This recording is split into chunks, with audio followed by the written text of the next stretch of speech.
সংগঠনের আদর্শ এবং উদ্দেশ্য সম্পর্কে আমরা জেনেছেন যে বাংলাদেশি জাতীয়তার আলোকে আমাদের দেশের যে সংস্কৃতি, একটি সামাজিক সংস্কৃতিকে মূলধারায় প্রভাবিত করার জন্য আমরা বেশ কিছু সংগঠক এবং সাংস্কৃতিক সংগঠক, কবি, সাহিত্যিক, বুদ্ধিজীবী, বিশেষ করে আমাদের তৃণমূল পর্যায়ে যারা আছেন তারা ঐক্যবদ্ধভাবে সংগঠন তৈরি করেছেন। আমাদের সাধারণ সম্পাদক সংগঠনের উনি সহ আর অনেকে আপনারা যারা উদ্যোক্তা সংগঠন থেকে আপনারা এই উদ্যোগ নিয়েছেন। মূল আদর্শ হল বাংলাদেশি জাতীয়তার আলোকে আমাদের সংস্কৃতির রূপরেখা কি হবে। মাননীয় সাহেব এখানে বলেছেন যে সাংস্কৃতিক রূপরেখা কি হবে, এটাকে তৈরি করতে হবে। সব থেকে সংস্কার হচ্ছে, কিন্তু সংস্কৃতির ক্ষেত্রে কি সংস্কার হবে?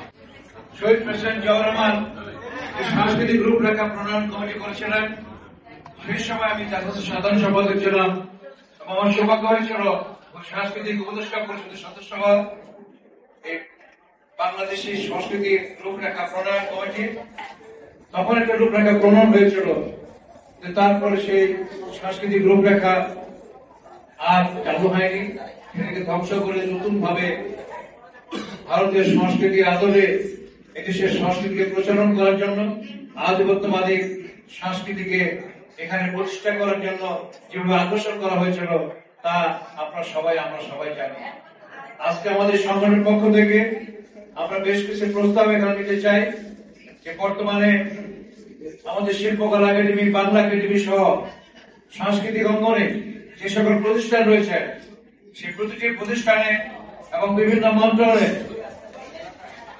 গণঅভ্যুত্থানের বিরোধী কোন চক্র, গণঅভ্যুত্থানের বিরোধী কোন চিন্তা ভাবনা, ফ্যাসিস্ট সরকার দূষণরা কেউ যাতে সেখানে প্রতিষ্ঠিত হতে না পারে, সেখানে যাতে তারা সাংস্কৃতিক চর্চার নামে আবার সেই ভারতীয় সংস্কৃতি এদেশে চালু করতে না পারে, তার জন্য আমাদেরকে আন্দোলন করতে হবে, আমাদের প্রস্তাব দিতে হবে।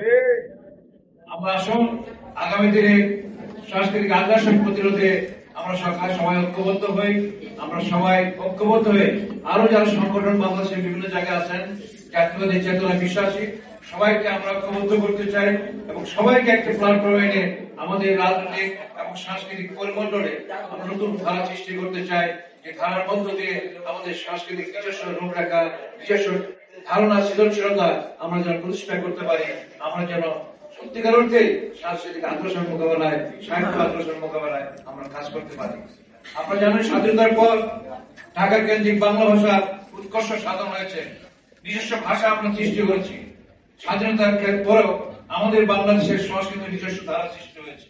এই ধারায় আমাদের ধর্মীয় মূল্যবোধ, আমাদের চিন্তা চেতনা, স্বাধীনতা যুদ্ধ, 21 আন্দোলন, 69 আন্দোলন সহ সকল স্তরের আন্দোলন আমাদের স্বাধীনতা যুদ্ধ সন্নিবেশিত হয়েছে। এর মধ্যে 75-এর ঘটনার পর 7 নভেম্বরের চেতনা এবং 1924 সালে যে গণঅভ্যুত্থানের চেতনা একই সূত্রে গাথা। এই কারণেই গাথা সেদিন প্রেসিডেন্ট শহীদ জিয়াউর রহমানকে, মেজর জিয়াউর রহমানকে বন্দী দশায় থেকে মুক্ত করে এনেছিলেন এদেশের সিপাহী জনতার বিপ্লবীরা তাদের বিপ্লবের মধ্য দিয়ে। আর এবার 24-এর আন্দোলনের মধ্য দিয়ে দীর্ঘদিন কারাগারে অন্তরীণ থাকায় দেশনেত্রী বেগম জিয়াকেও মুক্ত করে আনা হয়েছিল আন্দোলনের মধ্য দিয়ে, ছাত্র জনতার আন্দোলনের মধ্য দিয়ে। এবং সেদিন জিয়াউর রহমান যে কথা বলেছিলেন, যে বাংলাদেশ আমরা স্বাধীন করেছি, এই বাংলাদেশকে আমরা স্বাধীন পতাকা উত্তোলন করেছি, কেড়ে নিয়েছে সূর্য, সেই সূর্যকে ছিনিয়ে নেওয়ার চক্রান্ত চলছে। আপনারা জানেন ঈদুল বাহার সফরে জিয়াউর রহমান গিয়েছিলেন মেধাবী ছেলে মেয়েদেরকে নিয়ে। তিনি তাদের উদ্দেশ্যে বলেছিলেন যে আমি দীর্ঘ সমুদ্রে তোমাদের বেড়াতে দিয়ে এসেছি, তোমরা আমাদের সমতল দেখেছো, পাহাড় দেখেছো, সমতল দেখো নাই।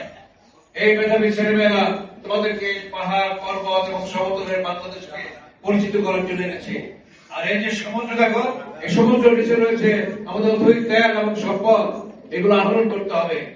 কিন্তু আমরা আমাদের আধিপত্যবাদী শক্তি থাবায়, কালো থাবায় আমরা ক্ষত বিক্ষত হয়ে যাচ্ছি, তার উপরটি আমাদের বেদখল হয়ে গেছে, সেখানে ভারতের পতাকা উঠছে। 1981 সালের 19 জানুয়ারি জিয়াউর রহমানের সেই কথাগুলো এদেশের মেধাবী ছাত্রদের কাছে দিয়ে গেলেন। উনি বললেন আমরা থাকবো না, মুক্তিযুদ্ধে আমরা যুদ্ধ করে স্বাধীনতা অর্জন করেছে, আমরা থাকবো না, বাংলাদেশ থাকবে, বাংলাদেশের স্বাধীন জনগণ থাকবে, মেধাবী ছেলেমেয়েরা থাকবে। এই তোমরা সমাজ পরিচালনা করবে, তোমরা দেশ পরিচালনা করবে, তোমরা দেশের নেতৃত্ব আনবে। তোমাদের কাছে এই বাংলাদেশটা আমি দিয়ে গেলাম। এই বাংলাদেশের অর্থ সম্পদ, তেল সম্পদ, জাতীয় সম্পদ রক্ষা করতে হবে। এই উত্তোলন করে বাংলাদেশের মানুষের মধ্যে সেগুলো আমাদেরকে ছড়িয়ে দিতে হবে। এই জন্য যে চেতনা, এই চেতনার প্রথম জিনিসটা হলো আধিপত্যবাদী শক্তির বিরুদ্ধে লড়াই করা। সে আধিপত্যবাদী শক্তির বিরুদ্ধে লড়াই করতে গিয়ে জিয়া রহমান শাহাদাত বরণ করেছেন, অনেক শহীদ হয়েছেন, এবং 24 সালে আমরা দেখেছি আধিপত্যবাদী শক্তির বিরুদ্ধে, কর্তৃত্ববাদী শক্তির বিরুদ্ধে যুদ্ধ করতে গিয়ে এদেশের তরুণ তাজা প্রাণ চলে গেছে, হাজার হাজার ছেলেরা রক্তে রঞ্জিত হয়েছে ঢাকার রাজপথে। আমরা দেখেছি তারই প্রতি শ্রদ্ধা জানিয়ে, তাদের স্মৃতির প্রতি শ্রদ্ধা জানিয়ে, তাদের রক্তের সাথে যাতে আমাদের দায় আছে সেই দায় পরিশোধ করার জন্যই আমাদের জাতীয় সংস্কৃতির রূপরেখা প্রণয়ন করতে হবে। বাংলাদেশি জাতীয়তাবাদের আলোকে আমাদের রাজনীতিকে, আমাদের পরিমণ্ডলে পরিচালিত করতে হবে। এখানে কোনো বিভেদ করা চলবে না, বিভাজন নয়, ঐক্যবদ্ধ ভাবে আমরা আমাদের জাতীয় সংস্কৃতির রূপরেখা প্রণয়ন করতে চাই। আগামী দিনে সেটিও আমাদের প্রত্যাশা। সবাইকে ধন্যবাদ।